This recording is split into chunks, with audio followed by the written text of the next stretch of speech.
Sí. Buenos días. Vamos a iniciar esa sesión. Muchas gracias por venir. El último día, todos estamos seguramente ya muy full de mucha información de estos días, entonces muchas gracias por venir. Mi nombre es Viviana Vanga, yo soy la moderadora del día de hoy. Y vamos a hablar sobre un tema que abarca la coordinación.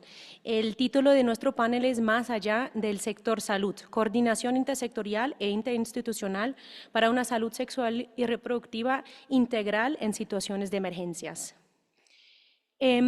Nosotros hablamos sobre este tema porque sabemos que en contextos humanitarios y crisis y desastres, la situación para mujeres, adolescentes y niñas es la más precaria y el tema de salud sexual y reproductiva se intensifica y se exacerba en situaciones de crisis. Y al mismo tiempo los sistemas de salud nacionales, locales, muchas veces están por encima de sus capacidades y se encuentran con desafíos de recursos y de coordinación. A pesar de que sabemos que el tema de salud sexual y reproductiva tiene mucha importancia para salvar las vidas, al momento de tener una crisis, las barreras muchas veces se están persistiendo para acceder a servicios esenciales en salud sexual y reproductiva. Y por esto nuestro panel está trabajando el tema de cómo podemos mejorar coordinación intersectorial e interinstitucional para mejorar esta brecha y para mejorar la respuesta en salud sexual y reproductiva y por ende mejorar el acceso a los servicios y salvar las vidas de las mujeres, adolescentes y niñas que estamos teniendo como un grupo muy vulnerable en estas situaciones de crisis. Tenemos 4 diferentes perspectivas el día de hoy que van a abarcar ese tema. Vamos a hablar desde la perspectiva colombiana con nuestra colega Jennifer Pavón, la primera panelista. Ella es licenciada en enfermería y tiene un MBA. Cuenta con más de 15 años de experiencia en el sector sanitario y humanitario, trabajando, por ejemplo, para la UNOPS o agencias nacionales de reincorporación de excombatientes. Y actualmente se desempeña como gerente senior de salud para el Comité Internacional de Rescate. Tenemos una perspectiva africana abarcando países como la República Democrática del Congo, Nigeria, Mali y Burkina Faso a través de nuestro segundo panelista, Fabián Pacheco. Él también es licenciado en enfermería y tiene una maestría en salud pública. Y su experiencia está enfocado específicamente en temas de salud sexual y reproductiva y BBG en situaciones de crisis con enfoque de integración estos componentes a la situación de emergencia. Él ha trabajado en 3 diferentes contextos del mundo, Latinoamérica, África y Asia, y actualmente desempeña el rol de asesor senior de salud sexual y reproductiva y BBG para Norwegian Church Aid en Oslo. Tenemos una perspectiva Indio-Pacífico con países como Afganistán, Nepal, Bangladesh, Indonesia, Tailandia y otros a través de nuestra tercera panelista, Diana Pulido. Ella es médica egresada aquí en Colombia y tiene también una maestría en salud pública. Actualmente ella dirige la asistencia técnica para las asociaciones de los miembros del IPPF en zonas afectadas por crisis y está reforzando la prestación de servicios, la respuesta de emergencias y la resiliencia. Ella también cuenta con más de 15 años de experiencia en el sector sanitario, médico y en el sector humanitario y desarrollo, centrándose también en la salud sexual y reproductiva, la salud materna, neonatal e infantil. Aquí en Colombia, por ejemplo, trabajo un tema de integración de programas para Save the Children dentro de salud y nutrición para ofrecer intervenciones basadas en datos. Actualmente, Oelia también está activamente participando en foros internacionales y ha sido copresidenta del Subcomité de Entornos Humanitarios y de Crisis del ICFP. Y por último, tenemos una perspectiva regional de Latinoamérica, incluyendo países como Colombia, Venezuela, Ecuador y Panamá, a través de nuestra cuarta panelista, Laura Osorio, que es actualmente la coordinadora del clúster de salud para la OPS en Colombia. Ella es trabajadora social de profesión y también tiene una maestría en Derecho Internacional Humanitario y Asuntos Internacionales. Cuenta también con más de 16 años de experiencia en temas de coordinación y respuesta humanitaria en contextos complejos. Sus enfoques son protección en niñez, salud y género. Ella ha trabajado aquí en Latinoamérica en varios países, incluyendo Colombia. Bueno, damos la bienvenida a este panel. Hemos trabajado el panel con 3 preguntas que vamos a dejarles abarcar desde las perspectivas que mencioné actualmente. Entonces me voy a sentar allí.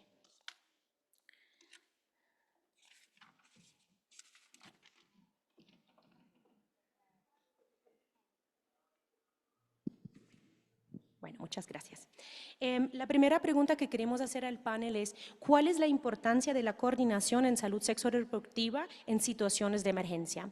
Dejamos a Jennifer Pavón la palabra, que nos va a contar desde la perspectiva del IRC en Colombia. Gracias, Viviana. Buenas tardes ya, sí. Buenas tardes para todos, todas, todes. El Comité Internacional de Rescate apoya la crisis humanitaria prolongada que se encuentra actualmente en Colombia, con más de 2.8 millones de migrantes en nuestro país, más de 10 millones de personas afectadas por víctimas del conflicto. Y en este último año han habido más de 600.000 personas afectadas por desastres naturales. El Comité Internacional de Rescate desde el programa de salud ha brindado atenciones en salud a más de 50.000 personas, el 81% de ellas han sido mujeres, el 75% de las atenciones han sido en salud sexual y reproductiva y el 30% han sido en menores de edad. Durante estas respuestas en emergencias, el Comité Internacional de Rescate ha identificado diferentes necesidades de las mujeres, niñas y adolescentes y gestantes. Por ejemplo, más del 60% de las gestantes que nosotros hemos atendido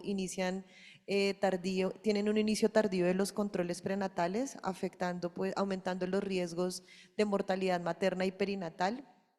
El 20% de las personas que también nosotros hemos atendido han requerido una atención en salud mental desde la psicología clínica. Y durante este contexto, durante la respuesta que nosotros hemos brindado, hemos visto la necesidad de dar una respuesta con un modelo centrado en la persona que realmente busque cerrar esas brechas en las diferentes situaciones que se presentan. Para nosotros como Comité Internacional de Rescate no es suficiente entregarle un método anticonceptivo a una niña, a una mujer de 15 años, cuando su entorno es solamente violencia, coerción y miedo, y donde los principales pensamientos son de ideaciones suicidas. O ofrecer un servicio de IVE cuando hemos identificado que las crisis emocionales de las mujeres que son víctimas del conflicto o la migración han sido una barrera a estas crisis emocionales para la toma de decisiones. Durante las atenciones que nosotros hemos hecho, por ejemplo, hemos identificado que el 75% de las mujeres que acceden a los servicios de IVE han tenido que pasar por más de 3 sesiones en salud mental para que puedan tomar la decisión de interrupción voluntaria del embarazo. Entonces, para nosotros es fundamental la coordinación entre sectores, no solamente brindándolo desde la salud sexual y reproductiva, sino cómo realmente coordinamos la salud sexual y reproductiva, la salud mental, la gestoría de casos y otros sectores que también son importantes en una respuesta en emergencia, como protección o recuperación económica, medios de vida, cash y educación.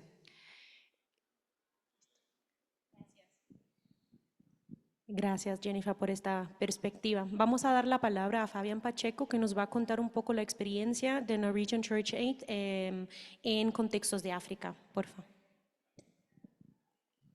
Bueno, muchas gracias, Viviana. Y buenas tardes a todas, todos. Es bueno estar en casa. Soy colombiano y tengo la gran dicha de tener experiencias acá y de poder también viajar y trabajar en otros contextos. Y me siento muy afortunado y feliz de estar acá. Norwegian Church Aid es una organización que está basada en Noruega, especialmente en Oslo. Dentro de su programación humanitaria tenemos un programa de violencia basada en género que integra aspectos de salud sexual y reproductiva. Desde su origen, el programa de violencia basada en género quiso dar respuesta a las necesidades de mujeres, niñas y grupos vulnerables en situaciones de emergencia, con los servicios de protección, prevención y mitigación de riesgos, pero a través de los años nos dimos cuenta que los servicios integrados eran cada vez más necesitados por mujeres, niñas, especialmente adolescentes que estaban en procesos de migración, de conflicto armado, con múltiples afectaciones humanitarias. Por ende, el programa escaló e integró más los servicios de salud sexual y reproductiva, porque la evidencia lo ha mostrado, son servicios que dan puertas de entrada al uno y al otro, y en contextos en los cuales las condiciones sociales, las condiciones restrictivas han limitado mucho la prestación de servicios de BBG. Se ha demostrado que la salud sexual y reproductiva puede ser un punto de entrada para que las mujeres puedan acceder a servicios de salud sexual y reproductiva o viceversa. Por ende, desde nivel global, Norwegian Church Aid ha puesto en marcha en países, especialmente en África, como el Congo, Mali, Burkina Faso, servicios integrados que permiten a las mujeres acceder a los dos servicios en contextos en los cuales puede que uno sea más restringido que el otro, pero que a su vez han permitido que haya un mayor acceso, que sean servicios que complementan el uno al otro y que también den entrada a otros servicios que son diferentes a los servicios de salud y protección. La experiencia hasta el momento ha sido muy satisfactoria en términos de que se ha podido dar mayor respuesta a las necesidades de mujeres, niñas y grupos vulnerables en estos países. Los servicios han permitido establecer complementariedad, trabajar con comunidades, incluir la institucionalidad en por qué los servicios integrados tienden a mejorar más el acceso y a intervenir mayores barreras de acceso, y por eso para nosotros como organización es de mucho orgullo poder compartir esta experiencia. Creo que esos son como los puntos.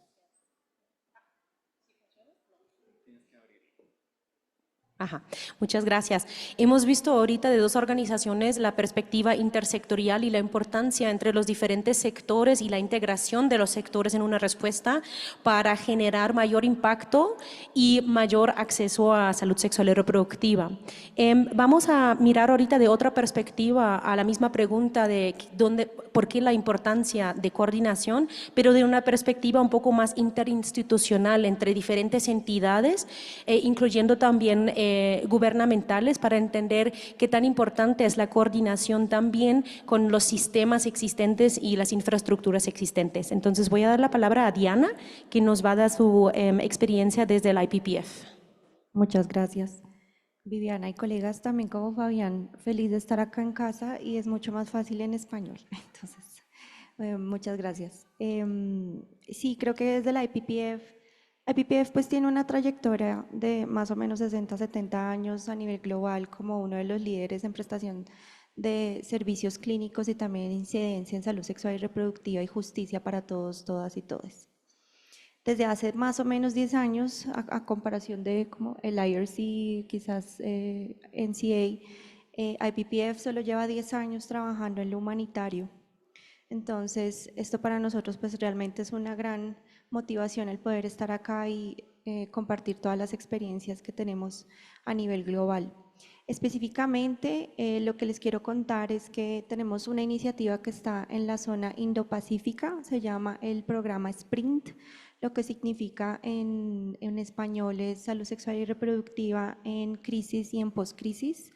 Trabajamos en 15 contextos, muy diferentes todos, entre Afganistán, Nepal, como lo mencionaba Viviana al inicio, Sri Lanka, Filipinas, Indonesia, hasta con colegas como Vanuatu, Fiji y las Islas Salomón en el área del Pacífico.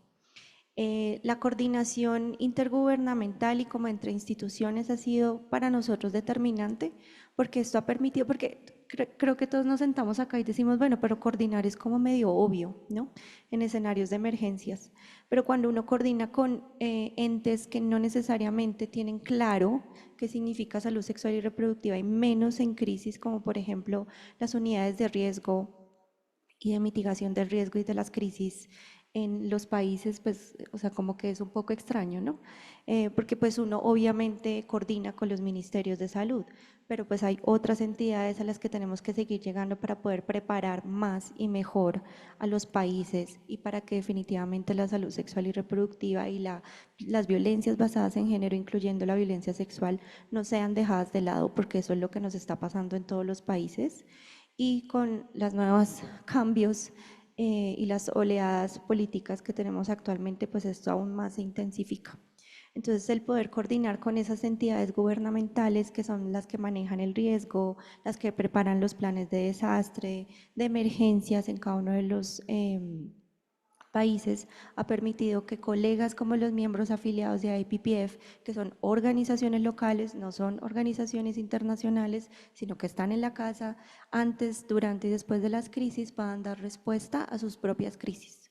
Entonces, eso es lo que está haciendo IPPF actualmente, trabajando de la mano con entes gubernamentales, los no tan obvios, como por ejemplo las unidades de riesgo. Muchas gracias, Diana. Y damos la palabra a Laura Osorio, que nos va a contar un poco la perspectiva de la Organización Panamericana de Salud, de una mirada de Latinoamérica y la importancia de la coordinación. Gracias. Gracias, Viviana, y buenas tardes para todos, todas, somos todos. Justo en este momento, cuando estamos llamados a repensar la respuesta humanitaria, cuando salud o salud sexual y reproductiva, muchos creemos llevar desde el nivel central muchas respuestas estandarizadas. ¿Y por qué empiezo con esto? Porque cuando tú haces la pregunta de cuál es la importancia de coordinar, ¿qué implica coordinar territorialmente? Cuando yo digo, me sirvió muy bien una respuesta en otro lugar del mundo y la voy a aplicar porque es lo que creo que necesitan las comunidades. Y desde esa perspectiva, creo que también es importante reflexionar que tanto como organizaciones, como instituciones, tenemos fórmulas premeditadas que nos permiten llegar y llegamos todos a un mismo territorio con la misma base para poder responder.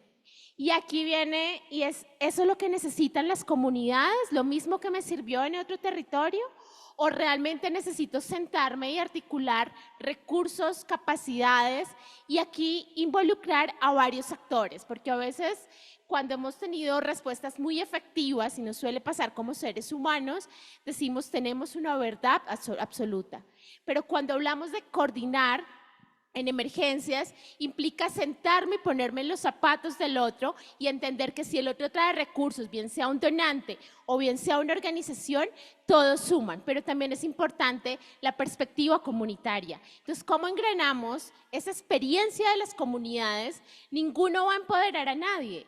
A las comunidades ya tienen su fortaleza y desde ahí ellas saben lo que necesitan, lo que nosotros somos facilitadores y mediadores.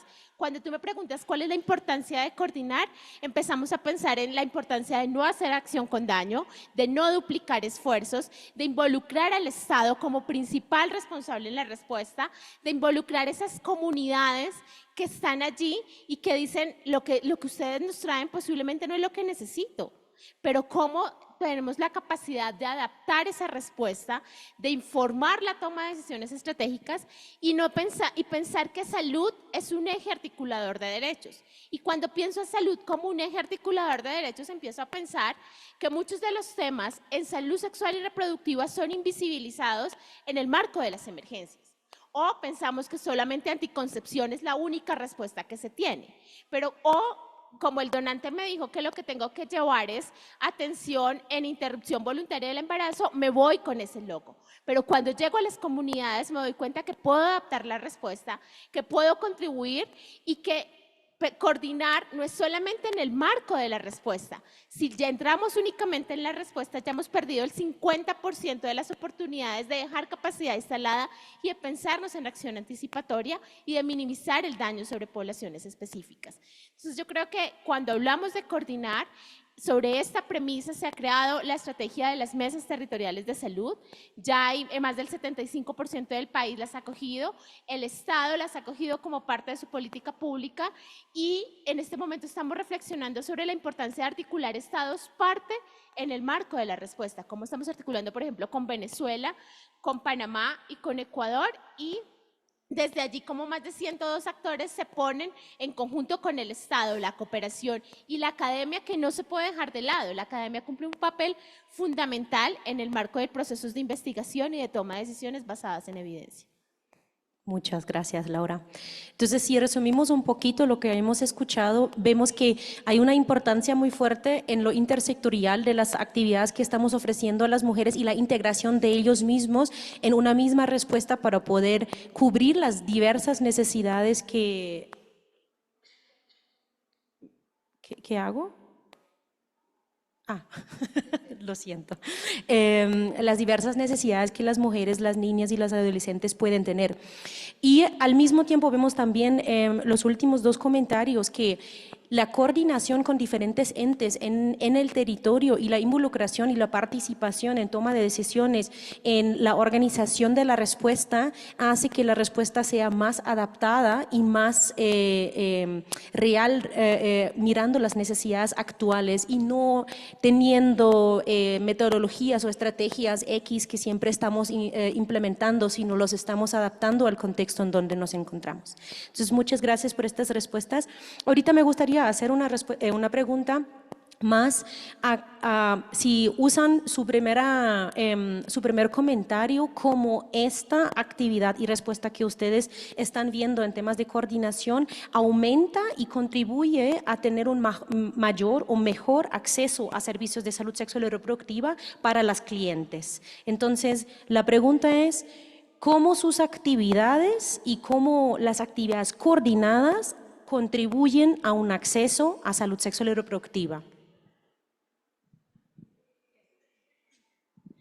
Gracias, Viviana. Bueno, desde el Comité Internacional de Rescate somos conscientes que una respuesta humanitaria no podemos hacerla solos y que necesitamos de una coordinación real. O sea, la coordinación no solamente son espacios de reuniones, sino cómo esa coordinación la volvemos real en los territorios. Nosotros tenemos un procedimiento estándar de remisiones, es algo sencillo pero muy robusto que nos ha logrado medir, porque para nosotros es importante medir qué tan efectiva es esta coordinación. Entonces, a nivel institucional, nosotros hemos trabajado con secretarías de salud, institutos departamentales de salud y hospitales, pero hemos medido cómo, no solamente en las reuniones, sino cómo hacemos unos compromisos concretos con la institucionalidad para poder llegar al acceso de las mujeres en temas de salud sexual y reproductiva. Por ejemplo, este año nosotros hemos realizado más de 709 remisiones a servicios con los hospitales con los que hemos trabajado y hemos logrado la efectividad del 91%, porque pues el Comité Internacional de Rescate no ofrece servicios de aborto, perdón, no ofrece servicios de partos. O, por ejemplo, cuando las mujeres gestantes tienen embarazos de alto riesgo y requieren de un especialista en peritonatología, pues en la respuesta en emergencias no tenemos esas especialidades, por lo cual es muy importante el acceso de estos servicios especializados y que lo hacemos directamente con la coordinación interinstitucional. Adicionalmente, tenemos el otro nivel de estas remisiones, son las remisiones sectoriales que nosotros realizamos. Nosotros desde el Comité Internacional de Rescate estamos haciendo un mapeo de actores periódico para poder identificar realmente cuáles son los servicios que se están prestando en los territorios y no duplicar esfuerzos, y así hacer también estas reuniones bidireccionales y hacer que las cosas ocurran. No solamente el acceso debe ser en servicios de salud sexual y reproductiva, y nuestro enfoque que está centrado en la persona, debemos intentar cerrar otras brechas de otros sectores. Nosotros nos hemos venido articulando de manera fuerte con Acción contra el Hambre, Cruz Roja. Por ejemplo, con Acción contra el Hambre nos hemos articulado para cuando atendemos a las gestantes y tenemos gestantes de bajo peso, pues nosotros no brindamos tratamiento nutricional, pero hay otras organizaciones que lo hacen. Entonces, ¿cómo medimos esta articulación también con estas instituciones, con estas organizaciones aliadas y sectoriales? El 45%, por ejemplo, de nuestras remisiones de las personas personas que nosotros trabajamos van dirigidas también a esos otros sectores. Y también, como lo mencionaba ahorita Laura, cómo trabajamos con las comunidades. Como ella bien decía, no es decirles, ay, miren, acá traemos esta respuesta, sino cómo realmente ellos son un puente para el acceso a los servicios de salud sexual y reproductiva y otras necesidades puntuales que se ven en el territorio, que se encuentran con estas emergencias de migración, de conflicto o de desastres naturales, cómo ellos realmente son esa puerta de entrada para que la población pueda acceder a los servicios de salud. Entonces, aquí nosotros en estos niveles de coordinación que hemos venido trabajando son fundamentales para poder tener el acceso, la disponibilidad y la calidad también en la prestación de servicios que requiere la población en crisis humanitaria. Muchas gracias, Jenny. Entonces vemos de la respuesta de Jenny, para resumir un poquito los puntos claves que yo estoy sacando de su comentario, que la coordinación y la articulación entre diferentes servicios y diferentes sectores, pero también instituciones, permite una remisión a servicios necesarios como la de salud sexual y reproductiva y la contrarreferencia hacia desde nutrición, desde protección, desde institucionalidades hacia los servicios básicos esenciales de salud sexual y reproductiva, y solo se logra este acceso a través de tener la articulación y la coordinación y mecanismos de referencia y remisiones con diferentes actores y servicios.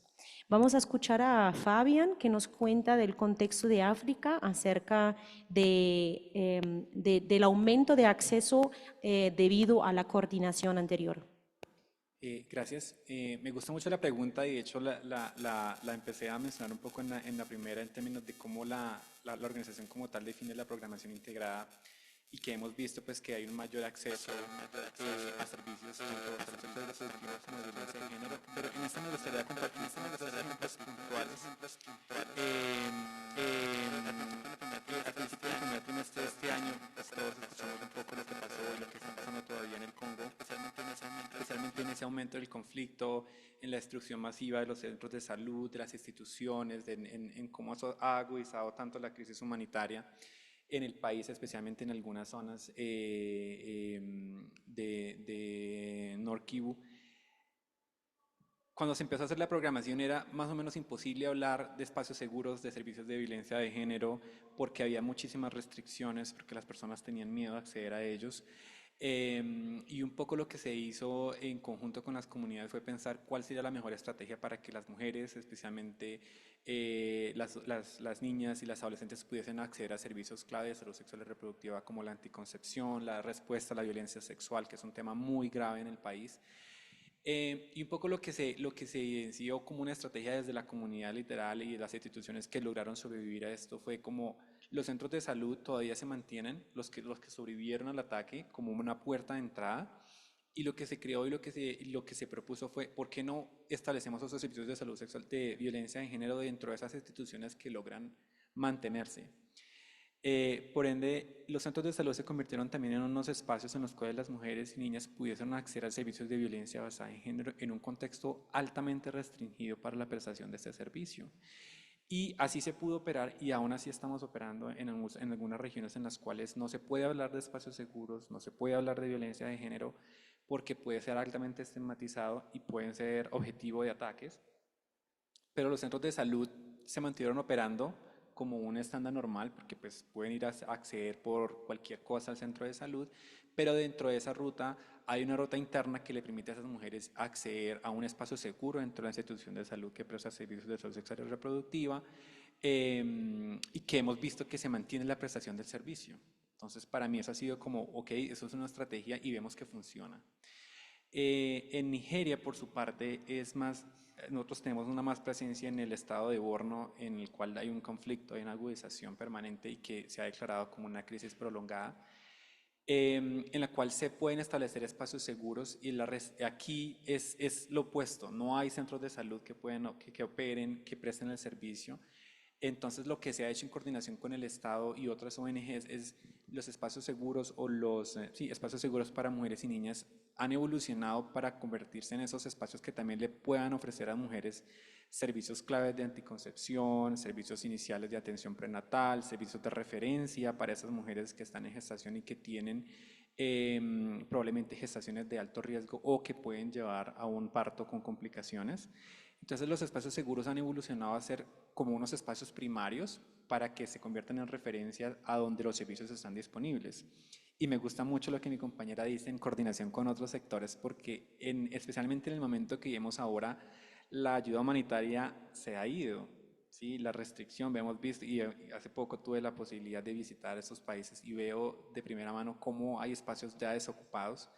Entonces esa coordinación ha permitido como, ok, estas personas están en condiciones a X, Y, Z, pero hay organizaciones que pueden dar complementariedad al servicio y esa coordinación, no solo programática, como la explicaba de BG y salud sexual y reproductiva, aumenta el acceso a servicios, pero también esa coordinación con otros sectores le permite a muchas mujeres y niñas acceder a servicios multisectoriales que si nos coordinamos con como instituciones y como lo decía Laura, con entidades del Estado, pues las personas en situaciones humanitarias pueden acceder a muchos más servicios interinstitucionales y multisectoriales. Muchas gracias, Fabián.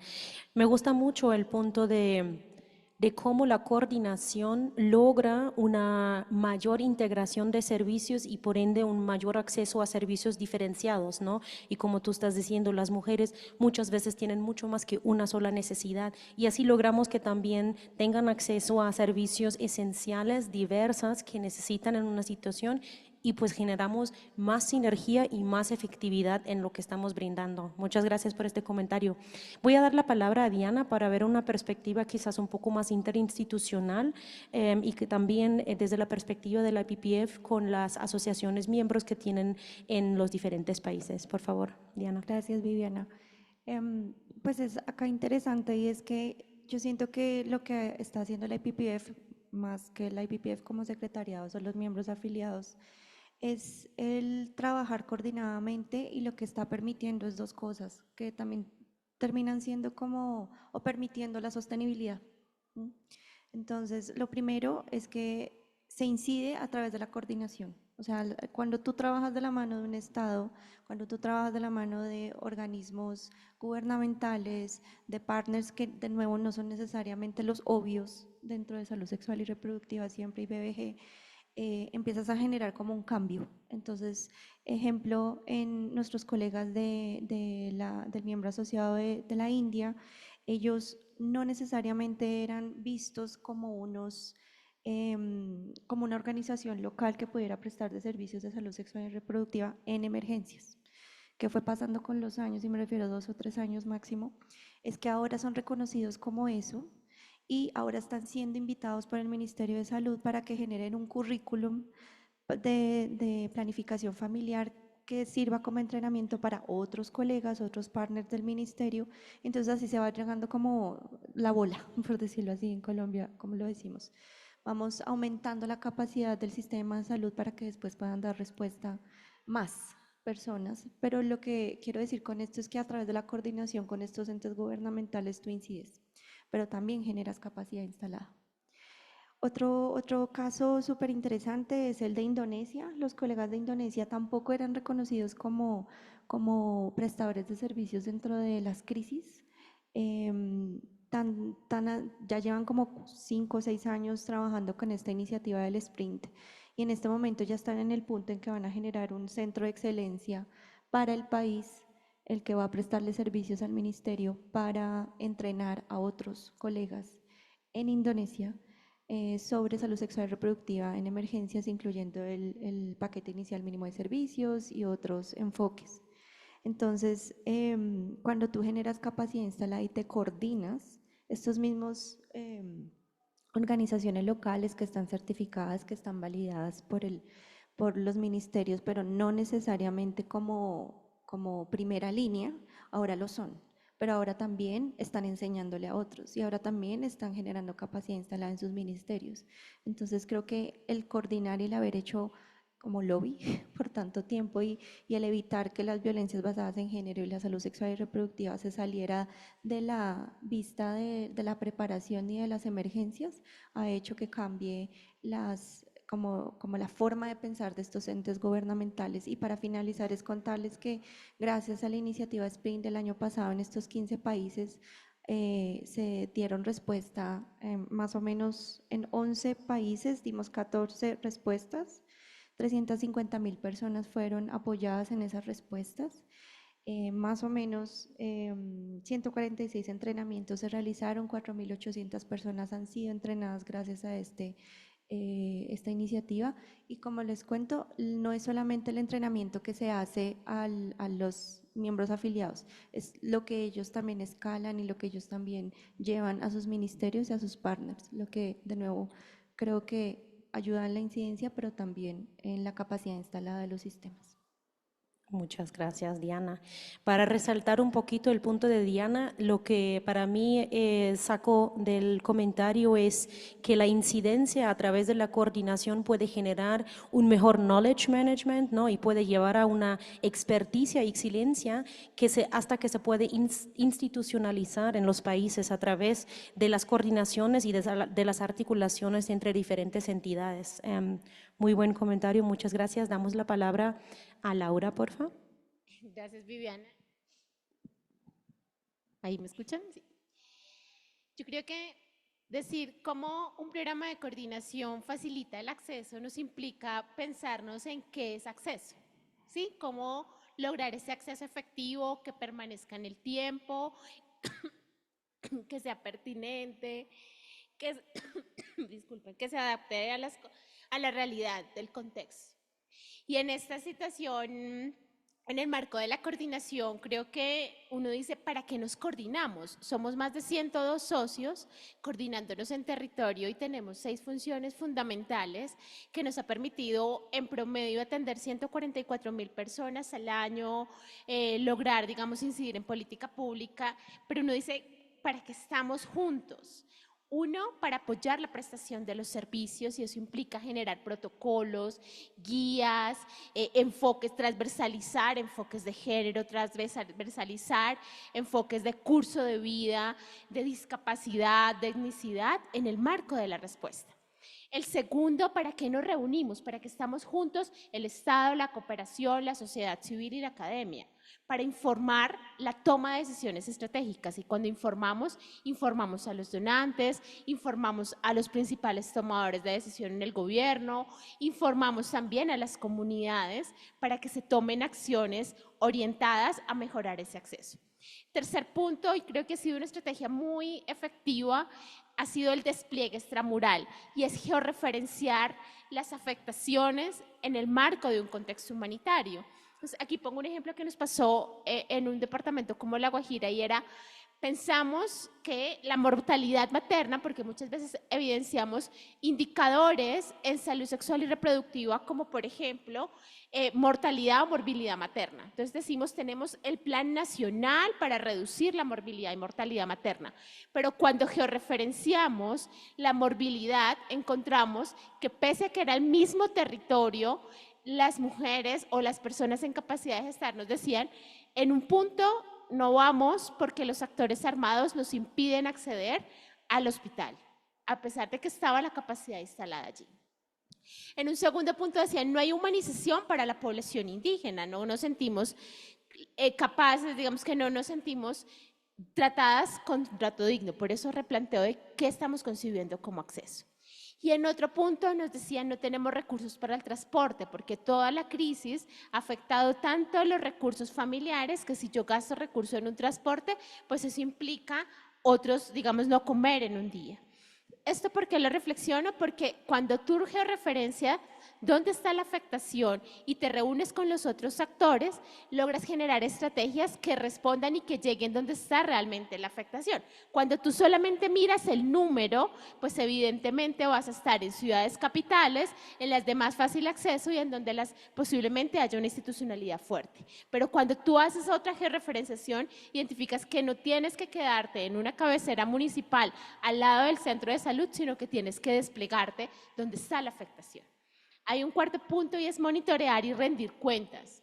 Y es que muchas veces entramos y salimos de un contexto y lo que hemos acordado con los socios es, bueno, si entramos, ¿qué encontramos? Ah, no, yo fui y le rendí cuentas al donante, sí, el donante nos sigue financiando, pero ¿cómo les devolvemos a esas comunidades eso que hemos sacado de allí? ¿Cómo rendimos cuentas para los otros socios? No, las gestantes, yo las atendí, pero no sé qué más pasó.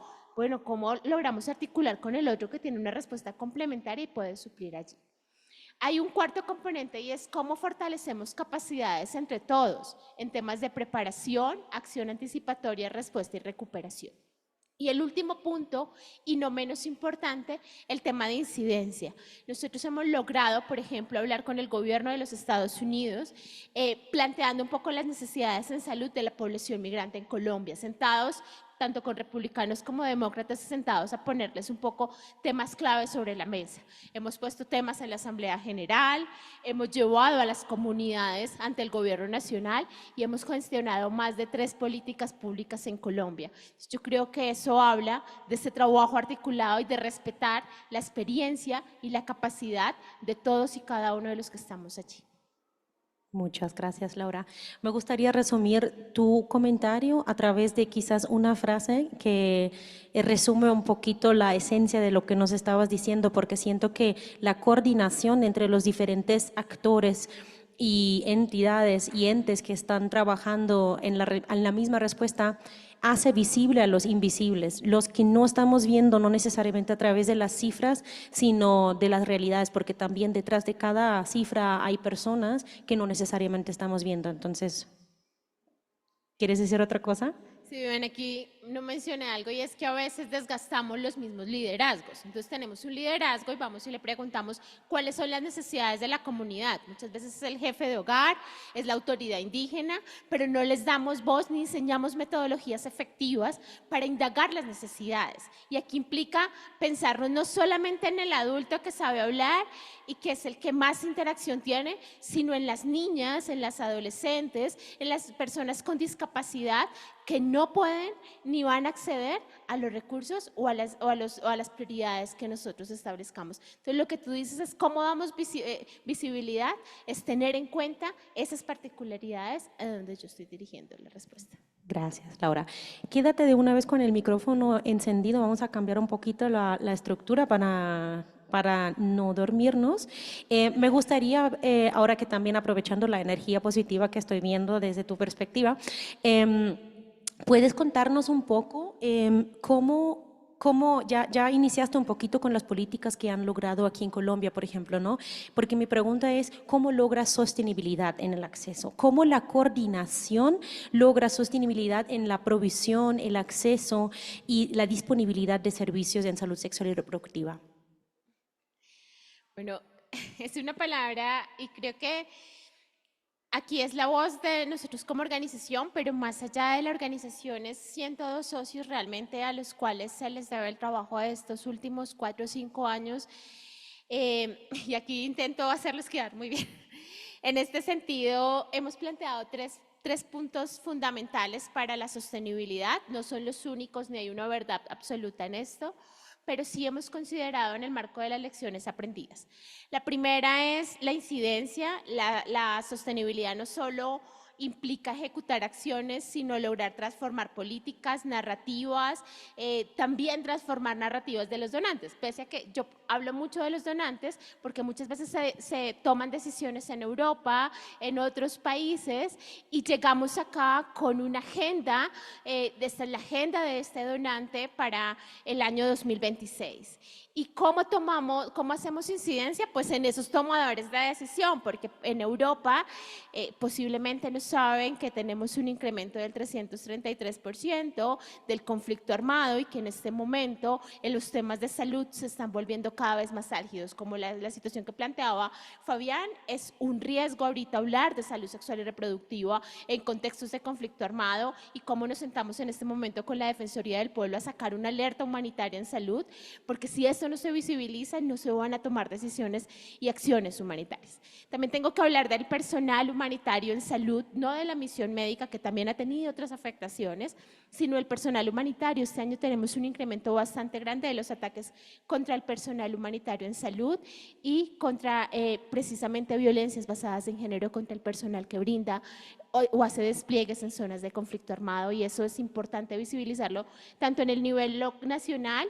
Nosotros hacemos también incidencia a nivel regional y a nivel global. Desde el director de la OMS ha planteado situaciones particulares en Colombia que vale la pena mencionar. El segundo pilar, bueno, la incidencia no es solamente hablar y narrativas, tiene que estar acompañado de datos, tiene que estar acompañado de documentación de los casos y de la gravedad de la situación. Creo que las lecciones aprendidas nos permiten recoger esto. El segundo componente o el segundo pilar fundamental es la investigación. Y creo que hay que investigar para poder documentar y ajustar la respuesta. Yo puedo decir que hace 5 años era maravilloso hablar de protección y protección del reclutamiento, pero cuando estoy en este contexto digo, la investigación me permite tomar decisiones.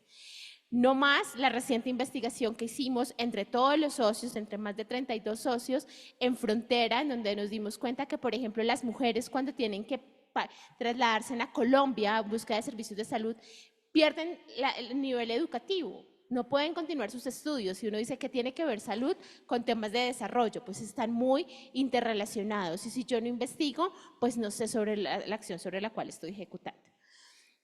Y el tercer pilar fundamental es la innovación programática. Si no logro repensarme la respuesta de forma continua y acompañar al Estado para que haya una acción de gobernanza, pues este proceso va a quedar muy, digamos que muy suelto.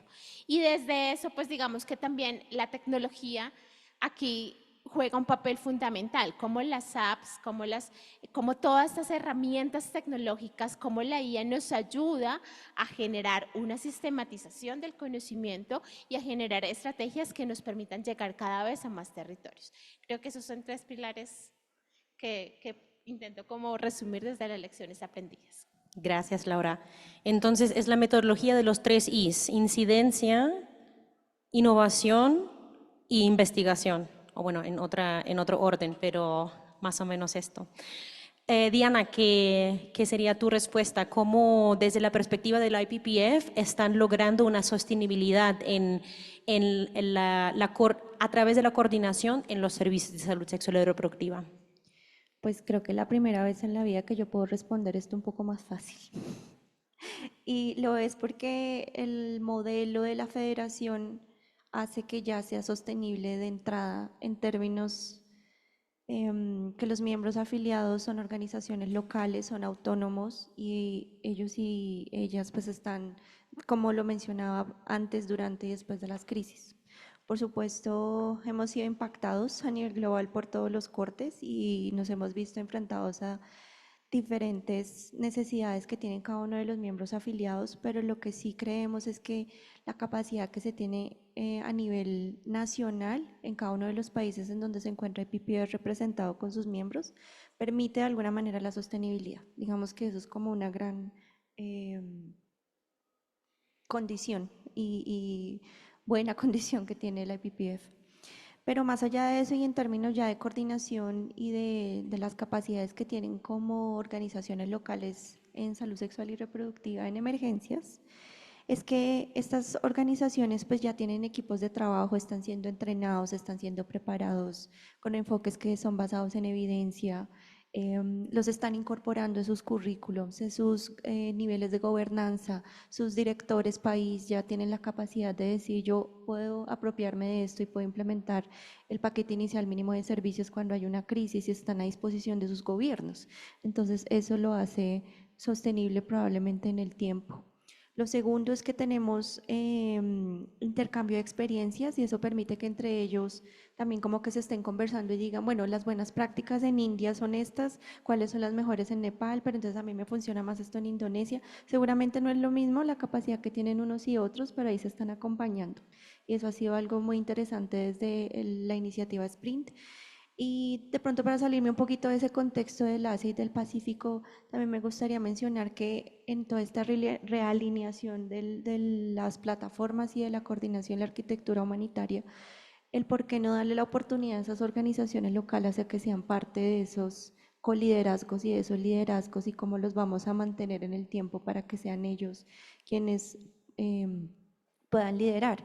Ejemplo, nuestro equipo de Ucrania, ellos se dieron cuenta que en unas de las zonas del occidente ucraniano ya no habían mecanismos de coordinación para atender casos de violencias basadas en género. Y lo que hicieron fue que a través de otro mecanismo que tenemos como IPPF para que presten servicios, que se llama el HERFON, con eso ellos lo que hicieron fue empezar a generar capacidad instalada a nivel local en esas zonas del occidente ucraniano y ellos son los que están liderando esas plataformas de coordinación. Entonces, digamos que esos espacios que se están yendo los grandes fondos y las grandes organizaciones las están tomando los organismos locales. Y yo también traigo esto a la mesa es porque infortunadamente sin las grandes organizaciones diciendo qué está pasando a nivel local, pues vamos a perder muchos datos, mucha información, no vamos a saber qué está pasando con los niños, las niñas, con las mujeres, con las poblaciones vulnerables. Y creo que eso también es sostenibilidad. Y ya para finalizar, Em, también esas experiencias o iniciativas del Sprint han permitido que IPPF como organización entienda que es coordinar y que es fortalecer sus capacidades internas para poder seguir apoyando a otras organizaciones locales fuera del espectro del Sprint y que eso también lo podamos llevar a otras zonas como al África que también requieren muchísimo apoyo. Muchas gracias, Diana. Entonces, el fortalecimiento de capacidades locales y la integración de estas entidades locales hacia los mecanismos de coordinación puede lograr la sostenibilidad a largo plazo, porque son ellos que se quedan después de una emergencia, ¿no? Y lo otro, el intercambio de experiencias que podríamos agregar a los 3 Is que escuchamos de la OPS. Fabián, ¿qué nos cuentas desde la perspectiva de Norwegian Church Aid acerca de la sostenibilidad? Bueno, yo creo que va a ser un poco de eco a lo que dijo Diana en términos de fortalecimiento de capacidades. Y yo pienso que igual la nueva reorganización humanitaria está llevando cada vez más a dar ese protagonismo a los actores locales. Desde la organización se está haciendo una mucha más transición a que sean los actores locales quienes lideran, organizan e implementan la programación. Entonces, en ese sentido, en lo que se ha buscado más para garantizar esa sostenibilidad que hablamos es en fortalecer capacidades, como lo decía Diana, es en asegurar que estos actores comprenden, conocen, pueden integrar dentro de su experiencia también, como lo decía Laura, no vamos a venir a educar desde la base a una organización local que lleva trabajando probablemente mucho más de lo que una organización ha estado en el país, es llevando estos diálogos en cómo como organizaciones internacionales apoyamos el trabajo que esas organizaciones locales hacen y identificando colectivamente cuáles son esas brechas, cuáles son esas necesidades de fortalecimiento de capacidades y que también va un poco más allá para garantizar sostenibilidad del conocimiento, ¿no? Si yo también hago transferencia de recursos, esas organizaciones pueden también tener la posibilidad de, bien sea mantenerse, escalar la prestación del servicio que hacen, pero también movilizarse en términos de amplificar sus recursos, en cómo ellos pueden gestionar sus recursos de otra forma. Entonces pienso que también han sido como diferentes áreas en las cuales que se quiere garantizar esa sostenibilidad para que una vez la organización por X o Y motivo no está en el territorio, la organización local ya tenga una experiencia no solo en implementación de actividades, sin asegurar que esas tengan una calidad mínima, sino también en poder mantenerse, poder buscar recursos. Yo siento también que de las experiencias que hemos tenido es el facilitar esos espacios de diálogo entre el gobierno, las organizaciones de base civil y otros actores que probablemente nunca hacen parte de las mesas de coordinación. Porque lo hemos visto ya y recientemente con el tema de la financiación, hay organizaciones que ya dejaron el país pero que venían trabajando con unos socios locales y están como, bueno, ¿y cómo hago yo para estar en esa mesa que ustedes hablan de necesidades? ¿Cómo hacemos nosotros para poder compartirles a ustedes los datos que decía Diana? Entonces es como, ok, ellos tienen que tener un papel un poco más protagónico y eso es lo que hemos tratado de buscar, porque pues como organización, digamos, el financiamiento de Norwegian Church Aid viene mucho del gobierno noruego y que hasta el momento se ha mantenido como un actor que destaca la importancia de los servicios de salud sexual y reproductiva, pero pues no estamos exentos a un cambio, no estamos exentos a que algo pase en un futuro, entonces lo que se quiere buscar como organización es dejar capacidad instalada y organizaciones que tengan la posibilidad también de amplificar el horizonte. Hay algo importante en temas de sostenibilidad, especialmente para los servicios de la salud sexual y reproductiva y violencia basada en género, y es en la integración de las comunidades y actores comunitarios. Tenemos una experiencia muy interesante en todo el tema del involucramiento de actores religiosos, porque en países en los que trabajamos los aspectos religiosos juegan un papel muy importante en garantizar o no el acceso a las mujeres o el facilitar. Entonces tenemos unas experiencias en el trabajo con actores religiosos que se sientan en la mesa, que hablan respecto a la importancia de la salud sexual y reproductiva dentro de sus comunidades. Y hace poco tuve la experiencia de ir a un país y quedé muy sorprendido en cómo los actores religiosos tienen en su discurso el matrimonio infantil o la mutilación genital femenina a un punto en que dicen como estamos haciendo también presión social para que eso ya no se siga haciendo en esta práctica.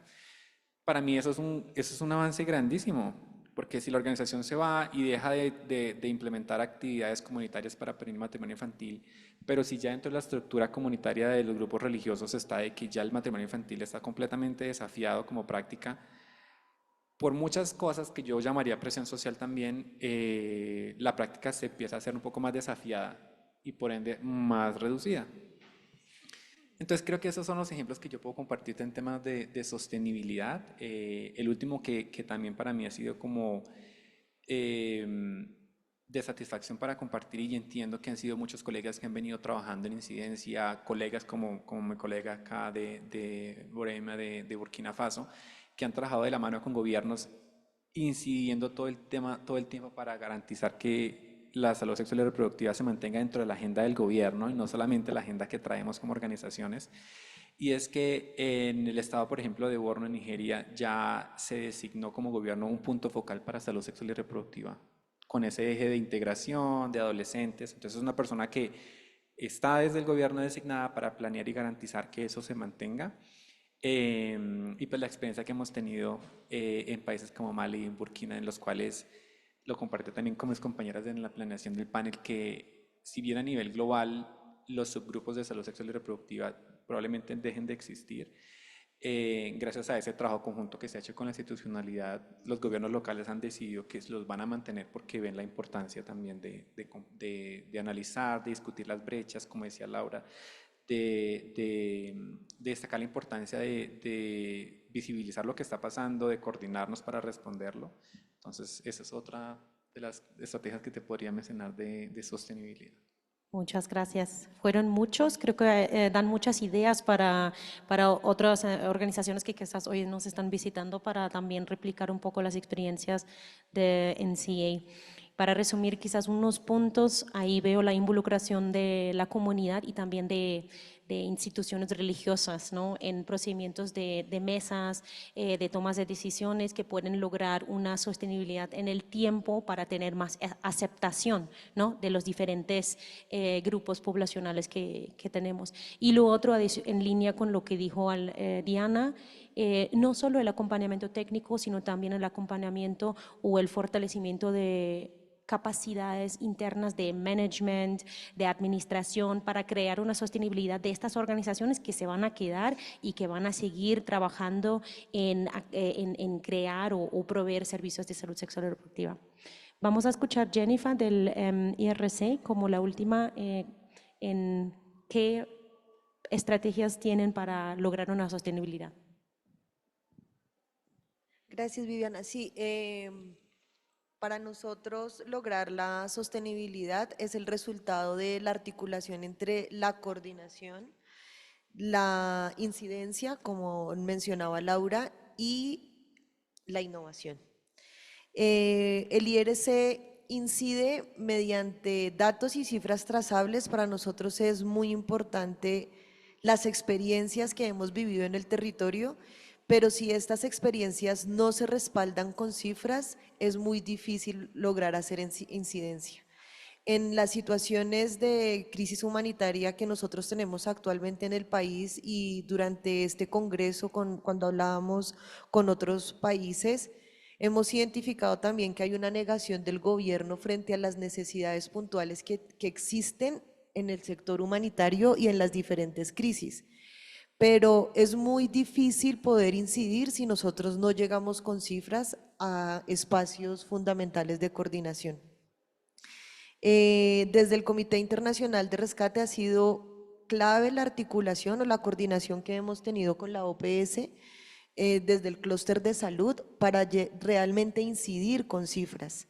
La OPS nos ha ayudado a nosotros a abrir esos espacios con la Defensoría del Pueblo, con el Ministerio de Salud, con las mesas bifronterizas para como lo mencionaban ahorita, que me gustó esa frase, no sé quién, si fue Laura o fue Viviana, en donde tenemos que empezar a visibilizar lo que quieren invisibilizar en nuestro país, y yo estoy segura que en muchos de los otros países también. Pero si nosotros no llegamos con datos, y ahí yo creo que tenemos una responsabilidad grande todas las organizaciones que participamos en este congreso, es de poder mostrar realmente esas cifras.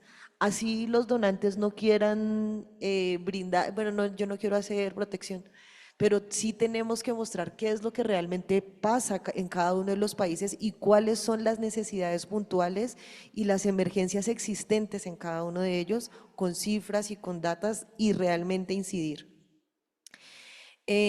Otro punto que considero fundamental es pues todo el tema de investigación, y para la innovación el Comité Internacional de Rescate tiene un área que se llama ERBEL, en donde busca fortalecer como toda esa respuesta innovadora, con ideas innovadoras. Nosotros en el último año hicimos una investigación sobre autocuidado de salud sexual y reproductiva, y ahí es un poco como retomando lo que decía también Laura y los demás colegas, es algo que a mí me resonó mucho de esa investigación era que las mujeres decían, es que nos tratan como máquinas de tener hijos. A nosotros no nos preguntan qué queremos, nos acuestan y nos ponen el implante o nos reparten métodos anticonceptivos sin preguntarnos a nosotros qué queremos. Entonces yo creo que la investigación es muy importante en este sector, porque no podemos llegar con respuestas que estén aisladas a lo que realmente necesita la comunidad. Entonces, llegar con estas estrategias innovadoras realmente nos pueden escalar o llegar a tener una cobertura más amplia en los territorios si llegamos con las necesidades propias de la comunidad en las respuestas a las emergencias que ellos requieren. Entonces, un poco para resumir, sería como desde la coordinación, la incidencia y la innovación con datos, logramos que se tomen decisiones, que esas decisiones se conviertan en políticas y las políticas realmente se implementen y logren salvar vidas, que creo que es el objetivo común de todos acá, que las personas no se mueran. Pero entonces la sostenibilidad viene de toda esa coordinación de todo, y la idea es que en un futuro ni siquiera nosotros existamos, sino que los mismos gobiernos puedan responder a las diferentes crisis, pero esto no se va a lograr si no incidimos con data clara frente a las necesidades que tiene la población o la comunidad. Gracias. Muchas gracias, Jenny. Ya hiciste tu propio resumen, entonces no es necesario que lo repito. Ya llegamos al fin con las preguntas que preparamos para el panel. No sé si hay preguntas quizás de las personas que nos están escuchando, que nos están visitando aquí en el público. Que quiero abrir ese espacio antes de cerrar, también tomando en cuenta que en unos 5 o 10 minutos tenemos que cerrar el espacio, pero si alguien tiene una pregunta, voy bajando contigo. ¿Lo vas a hacer tú? Bueno.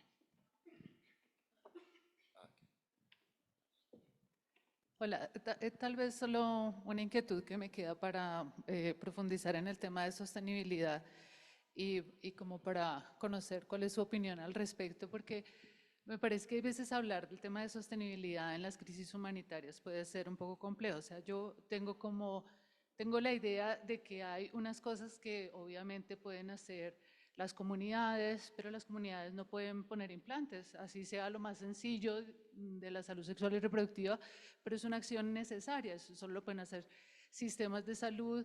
Pero cuando hablamos además de crisis humanitaria, estamos hablando que hay un deterioro de los sistemas de salud, que hay una no sé, falta de voluntad o de posibilidad política de hacerlo. Entonces, digamos que, ¿cuál es la reflexión alrededor de si esa ayuda humanitaria, si la respuesta humanitaria realmente una de sus condiciones debe ser esa sostenibilidad? Porque digamos que cuando tenemos países de renta media como Colombia, lo que uno esperaría es que en algún momento el Estado asuma esas cosas, todos los servicios, digamos, para una población que entra a una crisis porque llega una crisis de un momento para otro. Pero precisamente los actores humanitarios estamos respondiendo a eso, que no es posible que lo haga el Estado. Entonces, ¿cuál es, digamos, también el futuro o la sostenibilidad de las acciones humanitarias cuando tenemos este tipo de estados, cuando las comunidades tienen unos límites? Porque hay, digamos que un poco las respuestas han estado alrededor temas de política, temas de fortalecimiento institucional, temas de fortalecimiento organizativo, pero ¿cuál es la sostenibilidad de la atención humanitaria en las condiciones reales que tenemos?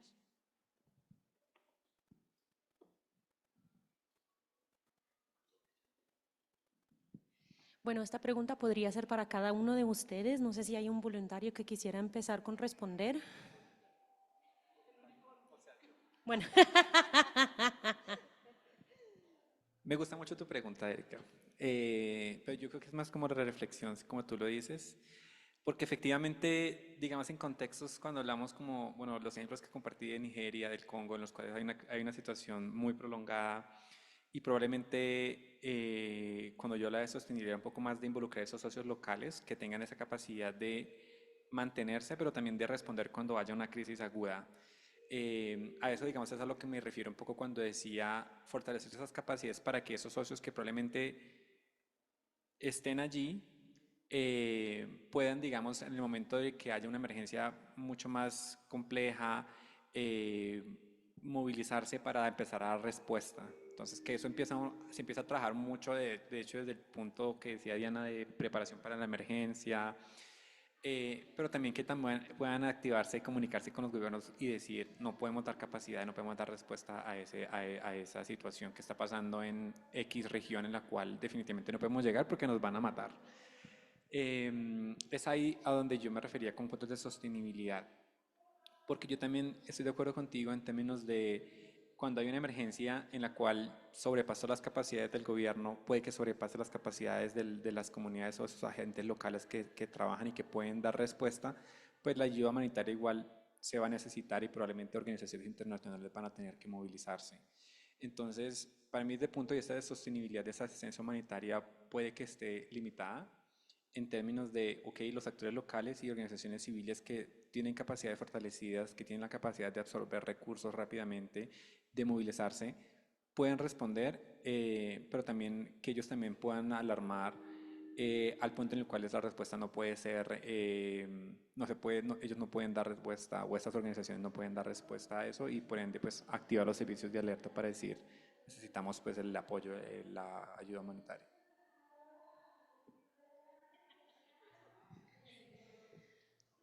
Gracias. Yo creo que es una pregunta difícil, la que hizo Erika, porque, o sea, desde mi punto de vista, o sea, yo creo que son muchos factores los que influyen en lograr tener realmente una sostenibilidad real, como ella lo mencionaba. Desde los estados o el gobierno, cuando deje de haber tanta corrupción con los recursos y realmente se destinen a donde deberían llegar, podría como empezarse a verse esa sostenibilidad de la respuesta en crisis humanitarias. El segundo punto para mí es cuando realmente nosotros como respuesta humanitaria entendamos que necesitamos una coordinación real porque buscamos, digamos, somos una competencia cuando llegan los donantes y queremos tener los recursos para nuestras organizaciones. Entonces, cuando realmente exista esa coordinación real y en donde yo tenga el reconocimiento que nosotros como IRC somos expertos en salud sexual y reproductiva y que existe otra organización que es experta en protección y que existe otra organización que es experta en nutrición y que no quiero yo tener y acaparar todos los recursos, yo creo que el día que nosotros logremos que exista esa coordinación tan detallada, se podría empezar a hablar de una sostenibilidad real, como lo mencionaba Erika, en donde todos realmente aunemos esfuerzos y en poder llegar a esas crisis humanitarias y poder responder al mayor número de personas que requieran de nuestra atención en este tipo de respuestas. Y por último, ya no me acuerdo en qué escribí acá. No, esas dos porque no me entendí mi propia letra. Bueno, Erika, tú haces la pregunta del millón que justo en este momento se está analizando a nivel global y que plantea varios riesgos. El primero es que se está hablando de la desectorización, de que ya todos hagamos todo al mismo tiempo y precisamente eso fue lo que generó IAS en el 2006, la distribución por sectores. Y en el marco del desfinanciamiento están diciendo ya que las organizaciones nacionales o locales se hagan parte de la respuesta y ya no dependan de cooperación internacional. Y es un riesgo muy grande. Decir que porque no hay financiamiento, entonces Colombia, por ejemplo, ya está preparada para sostener la respuesta en salud o en salud sexual y reproductiva. Entonces creo que allí planteas un reto bastante grande y creo que a veces hay tendencias globales que se vuelven discursos o narrativas que finalmente no responden a lo que está pasando en el país. Y creo que no podemos hablar ni de volver a unificar todos los sectores, ni de decir que las organizaciones locales ya tienen toda la capacidad para responder a las necesidades que se presentan o que el Estado está en capacidad de asumir. Pero sí plantearía una reflexión y es que si podemos hablar de sostenibilidad en el largo plazo o en el corto plazo. Si hablamos de sostenibilidad en el corto plazo, implica mapear actores, identificar qué tenemos en este momento y frente a este momento, plantear unas acciones que nos garanticen sostenernos de aquí a junio, o sea, 6 meses. Pero una sostenibilidad más larga es imposible pensársela más con cambios de gobierno, con cambios en temas de donantes, cambios de prioridades y transformación de las organizaciones locales. Entonces yo sí creo que es peligroso decir, ahora nos vamos con todo lo de localización y todas las organizaciones locales tienen toda la capacidad para responder. Es muy peligroso al decir que no se dependa de recursos internacionales, porque por ejemplo en Colombia se sigue necesitando. El segundo riesgo es seguir pensando el tema un poco de que el gobierno ya tiene la capacidad, pese a que esté en las políticas públicas, pues el gobierno no ha dejado un recurso directo en el marco de los planes territoriales. Entonces puedo tener la política, el plan, pero no tengo el recurso para poder responder. Entonces creo que es una reflexión, si lo estamos pensando a corto plazo, tenemos unas acciones directas, si lo pensamos a largo plazo es un poco difícil pensarlo en este momento. Muchas gracias, Laura. Lastimosamente ya vienen con las escobas y nos van a barrer de aquí, entonces tenemos que cerrar el espacio. Sin embargo, quiero dar a cada uno 2 segundos para dejarnos con un mensaje clave. ¿Qué significa coordinación para usted y qué mensaje clave quiere dejar aquí en este panel?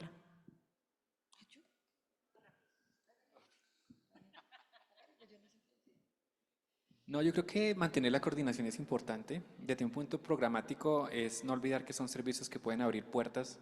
Entonces, el mensaje clave es pensar en cómo un servicio puede dar puertas a una respuesta multisectorial. Yo pienso que ya es momento de que en serio pensemos en cambiar el poder, dejarlo en lo local. Coordinar es reconocer, pero también es desaprender. Es eso, es reconocernos entre todos, entre el Estado, la cooperación, la sociedad civil, la academia, y desaprender muchas de las cosas. Y cuando tú hablas de cómo se transforman imaginarios, es eso. Y no se transforman imaginarios en el marco de un proyecto. Es un proceso largo, pero intencionado.